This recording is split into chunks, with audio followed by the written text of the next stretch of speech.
this opened up a whole new world.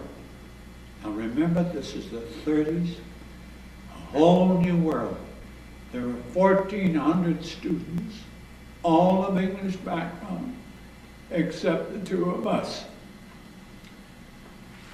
And we discovered what we were going to learn, the languages, trigonometry, geometry, things we had never heard of, because at the public school level, they were not even mentioned.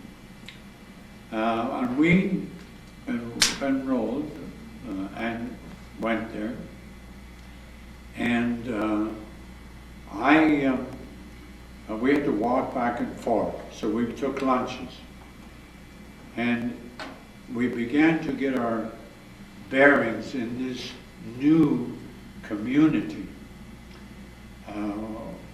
One afternoon at lunch hour, I heard music. When I say I, my chum is always with me. And we went up to the auditorium and saw our first orchestra.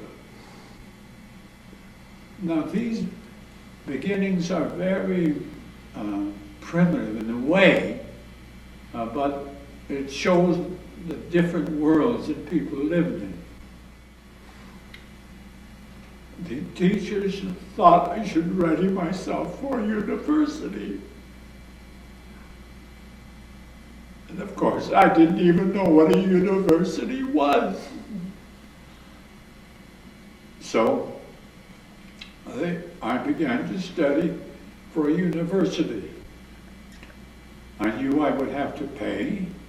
Did you communicate any of this to your family? Did any of your brothers or sisters follow you? Interestingly enough, no. This was a world where you lived? This was a world where I lived in the daytime and came home at night to be with them and the family. As a result of my writing examinations, I win scholarship in 3rd and 4th year. And then came, of course, the 5th year, the year before the university. And I began to study all day at home. Not all day, because I did to and from the school. The teachers were very good. They tutored me. And when the results came out, I picked my university by finding out who had the most scholarships. And of course it was the University of Toronto. McMaster University in Allen was just beginning. So I wrote on, you had to choose your university. I wrote on the University of Toronto. When the results came out in the paper, I had won 5 scholarships. I could go to university for 10 years. And there was cash with the scholarships, which paid, which were extras, which were going to pay for my living, part of my living expenses. And so that was quite a hit for the high school.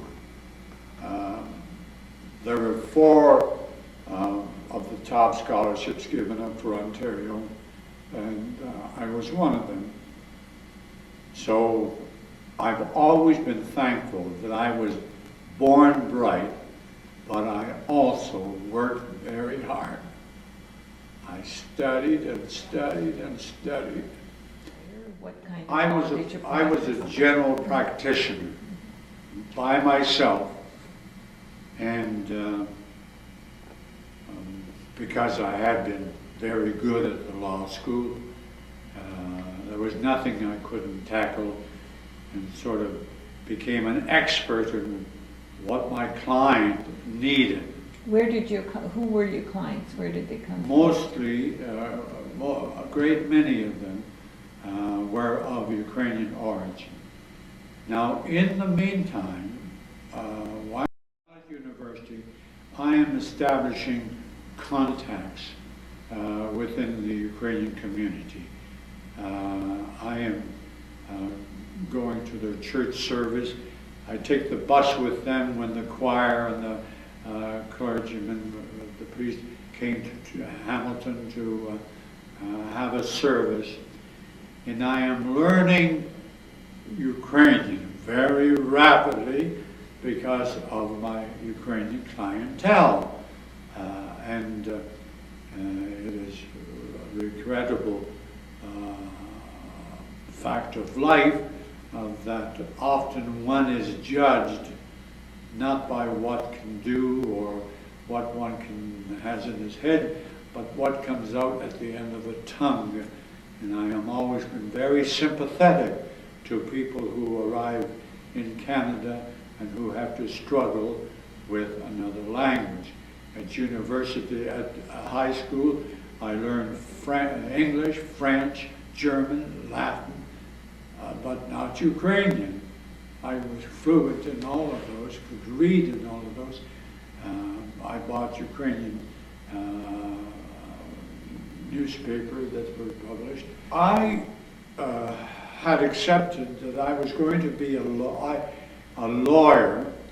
I knew from watching as a young boy in Welland and in Hamilton, the respect that lawyers got. And in Hamilton, I found out the respect that elected people got, and the combination really took respect. So I had this outlook for the future, and I joined the Writing Association, became the secretary through the ranks. This is the Conservative Progressive Conservative. They had had a marvelous change of leadership and attitude. George Drew had a 22-point program of positive things that he was going to do. John Diefenbaker became a leading light out west, and I was following his career. And so I had lived the latter most of the years of the university in the Bellwoods area. I was very familiar. I walked to and from the university, very familiar, and that was part of the Writing Association area, and became very active in that. And it was held and had been held by the leader of the Communist Party since 1943, when the Soviet Union joined in the war on the side of the Allies. There was a completely change of attitude, but then by 1943, the Cold War had set in. But he had, by 51, the Cold War had set in. He had been elected in 43, 45, 48, and this was his election. So in 1951, there was a communist sitting member for Bellwoods. Yes, the leader of the Communist Party of Ontario. Was it Tim Buck then? No, it was Alec MacLeod. Alec MacLeod. And it was coming sooner than I had anticipated. I had expected, like others, to have had a lengthy career in law and then go into public service. But my sense that I had gathered through the years of rubbing shoulders, as it were, with people in public life, I sensed that this could be the time. And so I put my name up for nomination. It was contested, and I won the nomination by several votes. But in election campaigns, as the recent United States campaign, It's, you win by whatever votes you're ahead of. And so I ran as a candidate. And that was my entry into politics. And when it was announced I was a candidate for the Progressive Conservative Party in 1951, it wasn't a question of who is Yaremko, but what is a Yaremko? It was the first time that a name like that had appeared on a ballot in Ontario. So but in politics, there was nobody. There was one other card-carrying Progressive Conservative in Toronto, and I am running as a candidate. But the feeling of the community was so positive. To see someone as a candidate, and again, if I may say in all modesty, a first-rate candidate, they were very proud of the fact. And I turned to many of them because through those years from 45 years, from 46 to 51, I had established a lot of personal contacts, not knowing what the 1951 was going to come along, as it then was, but because I was enjoying myself, I was relearning about being Ukrainian.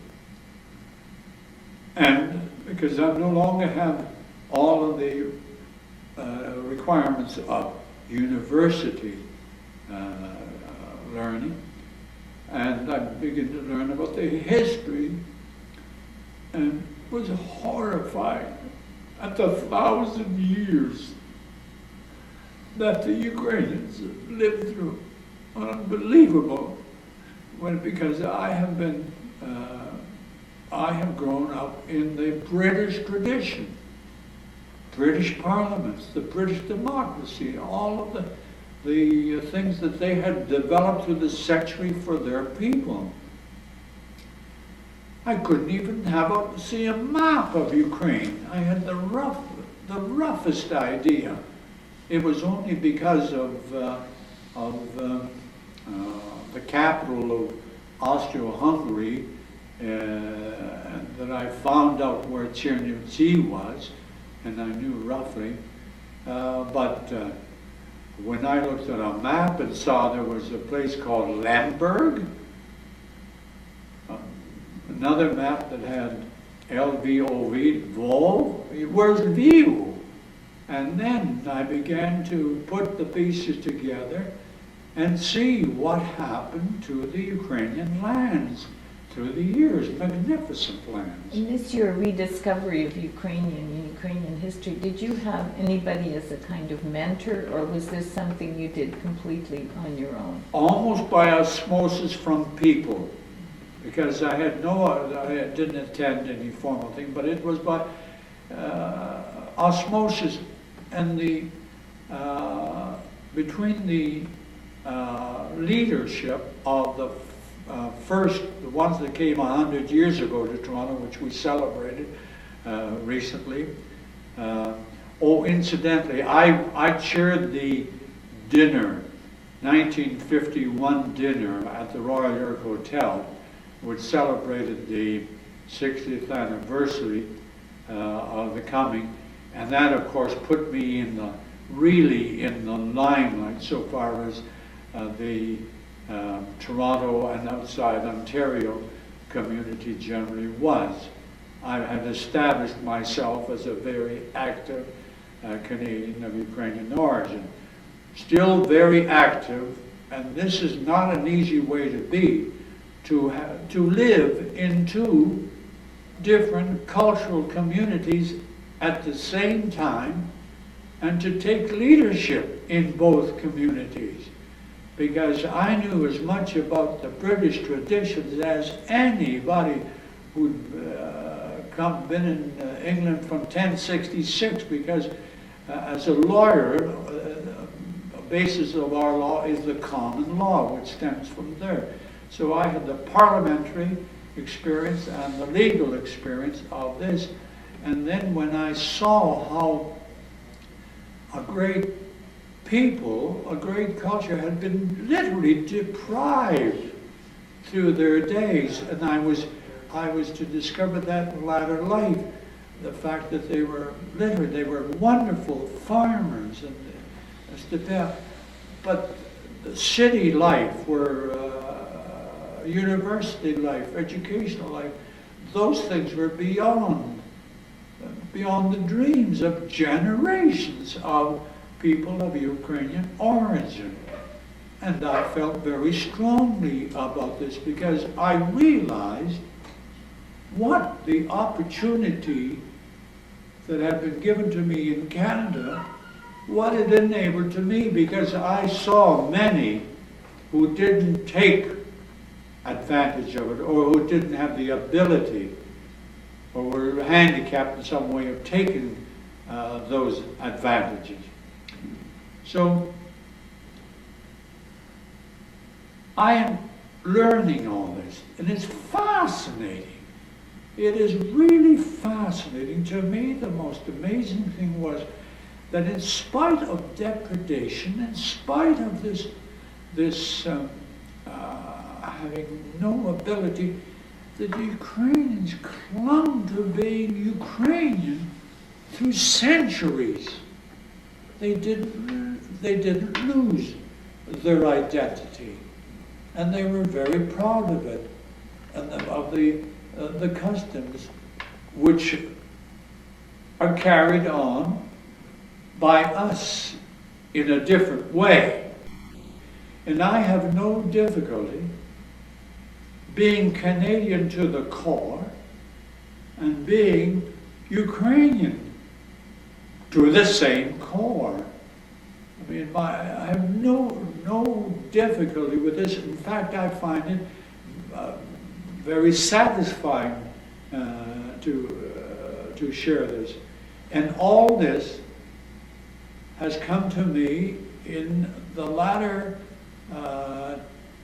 in the period of time when I was in Toronto. The fact of your being Ukrainian ever raised by your communist opponent during the election? Yes. And I have no word for it, but it was so horrendous that it's not the kind of thing that I even want to remember. I know it took place. It was a smear. But the detail, everything, every aspect that could be. I've been through many campaigns. I've never saw anything so vicious. Now, in the following years, you served as minister in 7 cabinet positions. Can you highlight some of the things that you are most proud of during your membership of the cabinet? Yes. Apart from my ministerial responsibility and interest, I had a overriding feeling about citizenship and human rights, and took every opportunity of stating my feelings, equality of opportunity, equality and full rights, non-discrimination, to permit people to find their fulfillment within their capacity without any hindrance.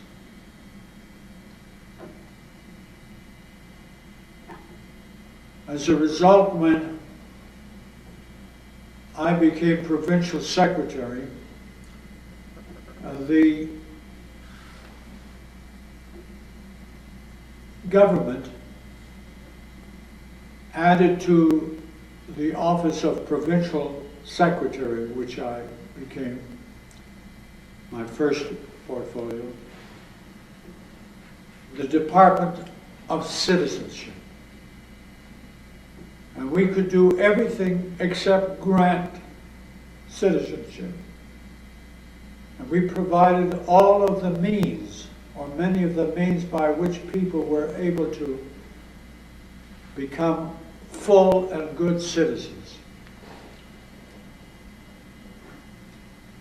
A popular word at that time was assimilation.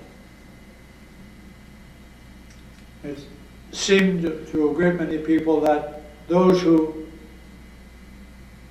come to Canada should allow themselves to be assimilated. The assimilation in the dictionary meaning is not a very attractive term. And I stress at all opportunity the use of the word integration. That newcomers should be integrated into the society, into the community. To do that, they needed the tools. We began to provide them with the tools. Teaching English as a second language became a part of regular life for many. We made publications in 10 different languages. We published summaries of the various departments of the provincial government so that people were aware of what was available to them through the government, what the government did for them. I may say in retrospect that the government of that day was not as large as the government of that day, not the government of today, which has grown tremendously. And that was the highlight of the Department of Citizenship